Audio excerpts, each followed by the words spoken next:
Pinagtibay ng Bangsamoro Transition Authority Parliament ang isang resolusyon kaugnay sa pagbuo ng Association of Former Members of Parliament na naglalayong magkaroon ng formal na plataporma ang mga dating mambabatas na sila ay magpatuloy na makapag-ambag sa kaunlaran ng rehiyon.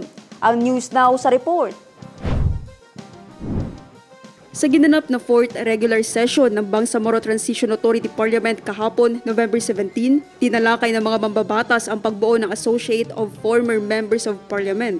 Pinagtibay ng BTA Parliament ang resolusyon na magtatatag ng AFMP upang magkaroon ng plataporma ang mga dating mambabatas na makapagpatuloy sa pag-ambag ng kanilang kaalaman at suwestyon sa kaunlaran ng rehiyon.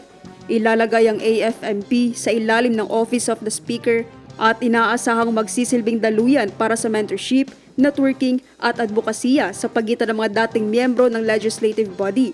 Samantala, sa kaparehong session, umusad sa ikalawang pagbasa ang 4 na mahalagang panukalang batas, ang Bangsamoro Disaster Resilience Act of 2022, ang panukalang lumikha ng Ministry of Agrarian Reform, ang pagtatatag ng Ministry of Fisheries and Aquatic Resources, at ang muling reorganisasyon ng Ministry of Agriculture, Fisheries and Agrarian Reform.